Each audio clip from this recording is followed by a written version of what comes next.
नमस्कार, देश विदेश की खबरों में आपका स्वागत है। मैं हूं आपके साथ आकांक्षा मिश्रा। बुलेटिन की शुरुआत जरूर करेंगे, लेकिन उससे पहले नजर डालेंगे हेडलाइंस पर। पीएम नरेंद्र मोदी बौद्ध धर्म के अनुयायियों के एक प्रमुख तीर्थस्थल कुशीनगर बने अंतर्राष्ट्रीय विमानतल का बुधवार सुबह उद्घाटन हुआ।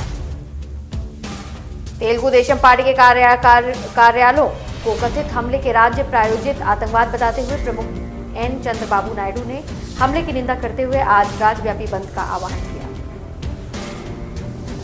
भारी बारिश से प्रभावित केरल में अभी और अधिक बारिश होने की आशंका जताई गई। राष्ट्रीय स्वयंसेवक संघ प्रमुख मोहन भागवत मंगलवार की रात अयोध्या पहुंचे और पीएम नरेंद्र मोदी उत्तर प्रदेश के कुशीनगर पहुंचे हैं।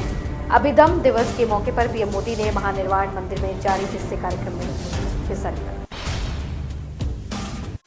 तो चलिए बुलेटिन की शुरुआत करते हैं। बता दें, प्रधानमंत्री नरेंद्र मोदी बौद्ध धर्म के अनुयायियों के एक प्रमुख तीर्थस्थल कुशीनगर में 260 करोड़ रुपए की लागत से 579 एकड़ में बने अंतर्राष्ट्रीय विमानतल का बुधवार सुबह उद्घाटन किया है।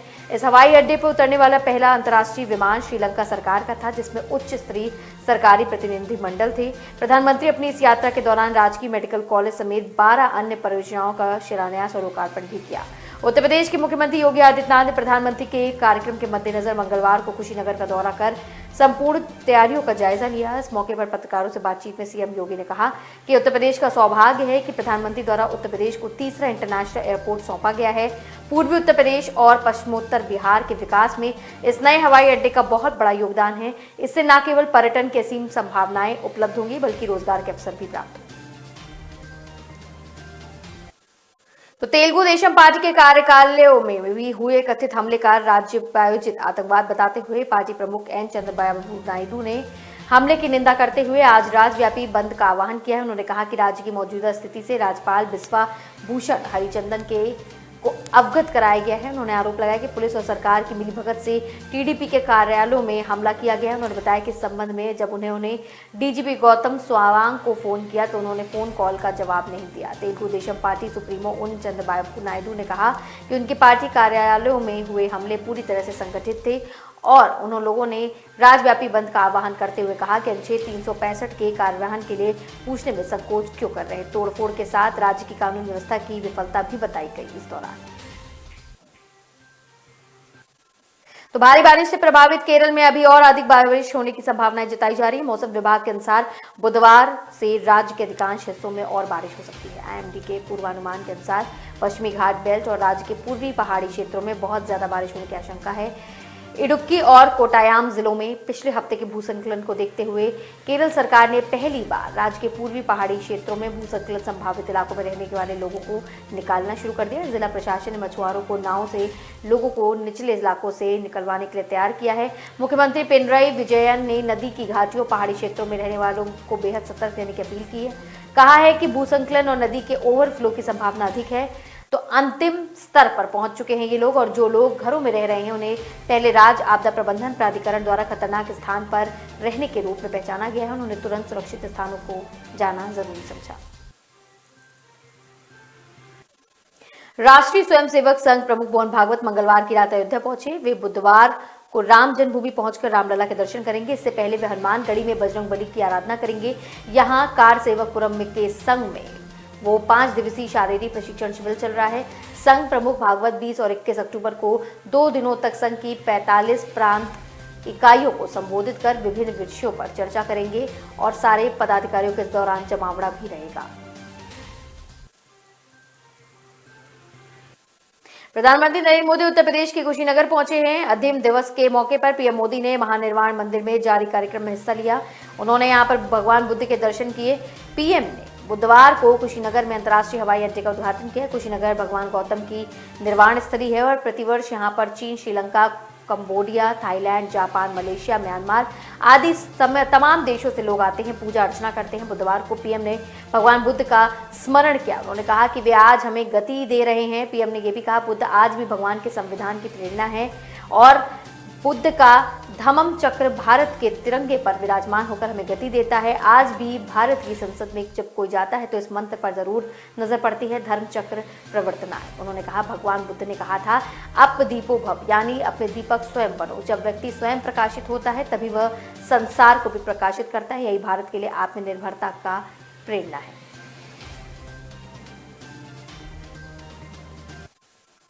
फिलहाल रुकेंगे एक छोटे से ब्रेक के लिए, जल्द ही लौटें। हम जब छोटे थे ना, हजारों कछुए आते थे इस बीच पर। हाँ, मैंने भी देखे हैं।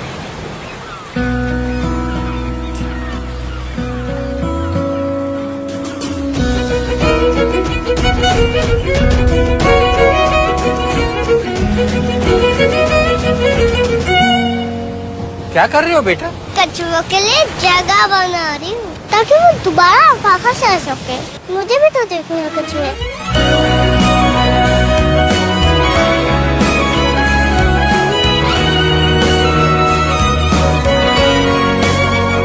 अगर कल को बदलना है तो पहले खुद को बदलना पड़ेगा। सर्फ एक्सेल में हमने भी की है एक शुरुआत खुद को बदलने की। Surf Excel Matic liquid 100% eco friendly actives के साथ मुश्किल दाग निकाले और पर्यावरण का भी रखें ख्याल। तो ब्रेक के बाद आपका फिर से स्वागत है। रुक करेंगे आगे की खबरों की ओर, जहां उत्तर प्रदेश में राजनीति को आधी आबादी से जोड़कर नया मोड़ देने वाली प्रियंका गांधी बुधवार को पदाधिकारियों के साथ बैठक करेंगी। आचार्य प्रमोद कृष्णम की अध्यक्षता में गठित चार्जशीट कमेटी की बैठक में प्रियंका वाड्रा शामिल रहेंगी। इसके अलावा उत्तर प्रदेश कांग्रेस कमेटी में बनाए गए नए पदाधिकारियों के साथ बैठक करेंगी। 2022 में विधानसभा चुनाव को लेकर प्रियंका सक्रिय हो गई हैं। उत्तर प्रदेश कांग्रेस कमेटी 2022 का चुनाव लड़ने को लेकर सत्तारूढ़ पार्टी पर आरोपों की फैसियत बना रही है। आचार्य प्रमोद कृष्णम की अध्यक्षता में गठित चार्जशीट कमेटी यूपी सरकार में लगे गंभीर आरोपों की एक चार्जशीट तैयार करने में लगी हुई है। इसके अलावा भाजपा सरकार पर कौन से गंभीर आरोप लगाए जाए, इसे लेकर भी कमेटी की बैठक में वार्ता होगी। कांग्रेस जल्द ही चार्जशीट कमेटी द्वारा बनाए गए आरोपों की फैसियत का एक बुकलेट भी जारी करेगी।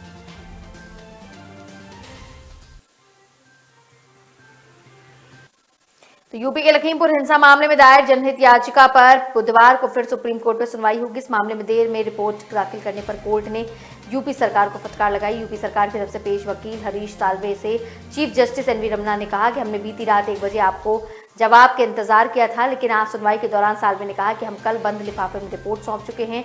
इस पर चीफ जस्टिस ने क्वेश्चन करते हुए कहा कि अगर आप आखिरी मिनट पे रिपोर्ट देंगे तो हम कैसे पढ़ पाएंगे, कम से कम 1 दिन पहले तो देनी चाहिए। अदालत ने यह भी पूछा कि इस मामले में यूपी सरकार ने बाकी गवाहों के बयान क्यों नहीं दिए। कोर्ट ने कहा कि आपने 44 में से अभी तक 4 गवाहों से पूछताछ की, ऐसा क्यों है। कोर्ट का यह भी कहना है कि आपकी एसआईटी यह समझ सकती है कि सबसे कमजोर गवाह कौन है और उन पर हमला हो सकता है। तो अभी सिर्फ 4 गवाहों के बयान दर्ज किए गए हैं। इस पर साल्वे ने जवाब दिया कि प्रक्रिया अभी भी जारी है। पहली एफआईआर के आधार पर अब तक 10 आरोपी गिरफ्तार हो चुके हैं।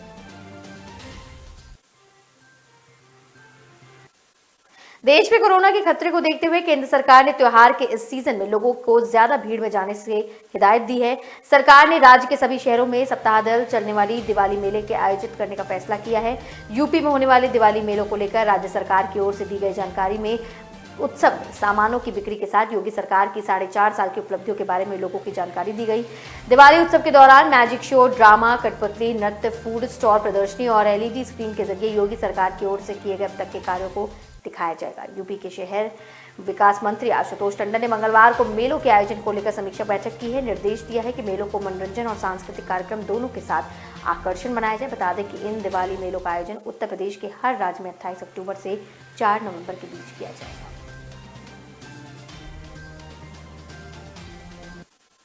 तो जम्मू कश्मीर में सुरक्षा बलों को बड़ी कामयाबी हाथ लगी। सेना ने बुधवार को 2 आतंकियों को मार गिराया। इसमें से एक की पहचान आदिल आहवानी के तौर पर हुई है। आईजीपी कश्मीर विजय कुमार ने बताया कि आदिल जुलाई 2020 में घाटी में सक्रिय था। उसने आम लोगों की हत्या की थी। आदिल ने पुलवामा के गरीब मजदूर सगीर अहमद की हत्या की थी। पिछले 2 हफ्तों के अंदर कश्मीर में 15 आतंकियों को मार दिया जा चुका है। जम्मू कश्मीर पुलिस की माने तो उन्हें शोपियों के त्रगड़ इलाके में आतंकियों के छिपे होने की जानकारी मिली थी। सुरक्षा बलों के सर्च ऑपरेशन शुरू करने के बाद आतंकियों ने फायरिंग शुरू कर दी। क्रॉस फायरिंग में सुरक्षा बलों ने 2 आतंकियों को भी मार गिराया।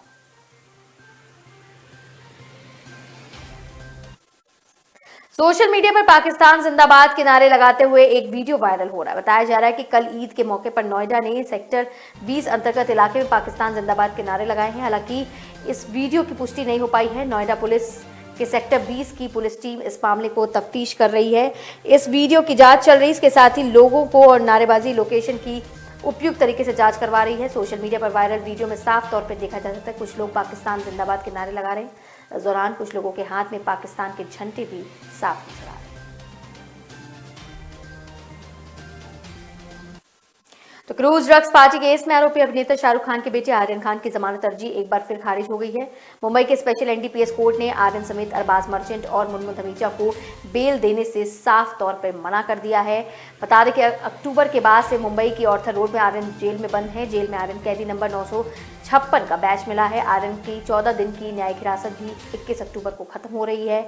आर्यन के केस में आज केवल फैसले का ऑपरेटिव हिस्सा ही सामने रखा गया। डिटेल ऑर्डर आना अभी बाकी है। हालांकि 14 अक्टूबर को इस मामले की सुनवाई के दौरान जजमेंट रिजर्व करते हुए जस्टिस पाटिल ने कहा कि वो 20 अक्टूबर को व्यस्त हैं, लेकिन वे कोशिश करेंगे कि आर्यन की जमानत पर सुनवाई कर पाएं।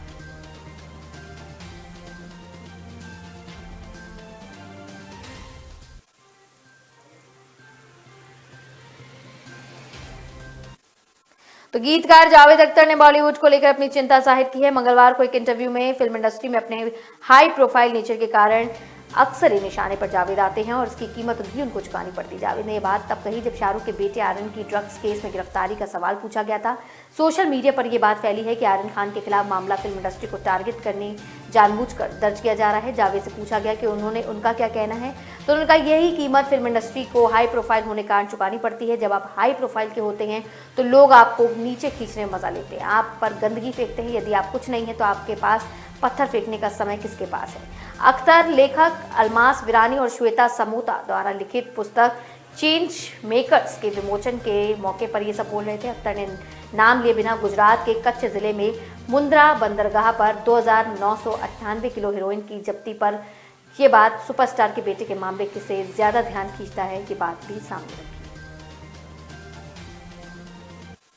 टेलीकॉम कंपनी रिलायंस जियो अपना स्थान बनाए रखना बखूबी जानती है। बता दें कि जियो कंपनी ने सितंबर महीने में 20.9 मेगाबिट प्रति सेकंड की औसत डाउनलोड दर के साथ 4G स्पीड चार्ट में शीर्ष स्थान बनाए रखा, जबकि दूरसंचार नियामक ट्राई के अनुसार Vodafone idea 7.2 Mbps data speed के साथ अपलोड सेगमेंट में टॉप पर रहा। बता दें सितंबर महीने में रिलायंस जियो की 4G नेटवर्क स्पीड में करीब 15% की बढ़ोतरी। वहीं इसकी कंपेटिटर एयरटेल कंपनी और वोडाफोन आइडिया की स्पीड क्रमशः महीने में दर महीने करीब 85 से 60% रही। इनकी स्पीड की बात करें तो ये 11.9 Mbps और 14.4 Mbps हो गई है। भारतीय दूरसंचार नियामक प्राधिकरण ने इन आंकड़ों को जारी किया है। डाउनलोड स्पीड यूजर्स को इंटरनेट से कंटेंट को एक्सेस करने में मदद मिलती है, जबकि अपलोड स्पीड यूजर्स को अपने कॉन्टैक्ट के साथ वीडियो फोटो भेजने या शेयर करने में मदद मिलती है। सितंबर में 3 टेलीकॉम प्राइवेट ऑपरेटरों की 4G स्पीड में सुधार देखा गया है। कोविड-19 से लड़ाई में बहुत खर्च हो रहा है। तेल की बड़ी कीमतों से उसकी भरपाई की जा रही है। सबको मुफ्त वैक्सीन लग रही है, इसलिए पेट्रोल डीजल महंगा हो रहा है। अगर 200 रुपए लीटर पेट्रोल बिकने लगेगा तो हम बाइक पर 3 लोगों को बैठने देंगे। ये 3 जवाब हैं बीजेपी नेताओं के। उनसे पेट्रोल और डीजल की बढ़ती कीमतों की वजह को लेकर एक सवाल किया गया। इनमें से एक बीजेपी सांसद का ये बयान है, दूसरा एक राज्य के भाजपा प्रभारी और तीसरा एक प्रदेश के सरकार में मंत्री है। तीनों के बयान आम आदमी के जख्मों पर नमक छिड़कने की तरह है। असम भाजपा के प्रमुख भावेश कलिता ने पेट्रोल के 200 रुपए लीटर हो जाने पर क्या करना है यह भी बता दिया। एक रिपोर्ट की माने तो उन्होंने कहा है कि ऐसा होने पर राज्य सरकार 2 पहिया वाहनों पर 3 लोगों को सवार करने की इजाजत दे देगी। उन्होंने लोगों को लग्जरी कार का इस्तेमाल न करने और 2 पहिया वाहनों से सफर करने का सुझाव दिया। कांग्रेस ने कालिता के इस बयान को निंदा भी की है। नेटफ्लिक्स की फिल्म द व्हाइट टाइगर में अपने बेहतरीन अभिनय से तारीफें बटोरने वाले आदर्श गौरव जल्दी बॉलीवुड डेब्यू करने वाले हैं। उनकी सीरीज का टाइटल एक्सट्रापोलेशन होने वाला है, जिसमें game of thrones actor Kit Harington और अमेरिकन एक्ट्रेस मेरिल स्ट्रीप और सियाना रोज अहम किरदारों में नजर आएंगे। हॉलीवुड सीरीज का हिस्सा बनने पर गौरव ने एक इंटरव्यू में कहा, ये कुछ ऐसा है जिसकी फीलिंग्स में एक्सप्रेस नहीं कर सकता। अपने करियर की शुरुआत में ही इन्होंने इतनी अविश्वसनीय टीम के साथ काम करना वाकई में फल मिलने जैसा है। मैं इस प्रोजेक्ट का हिस्सा बनने पर बहुत शुक्रगुजार हूँ। मैं बेस्ट लोगों के साथ काम करने वाला हूँ। आगे एक्टर ने कहा कि मैं अपने हर को एक्टर को देखकर बड़ा हुआ हूँ और अब उन्हीं के साथ एक स्क्रीन में काम करने को मिलेगा। ये एक अविश्वसनीय है। ये स्टोरी हमारी जनरेशन के लिए बहुत जरूरी है। आदर्श इन दोनों न्यूयॉर्क में सीरीज के प्रोडक्शन के लिए पहुंचे हुए हैं।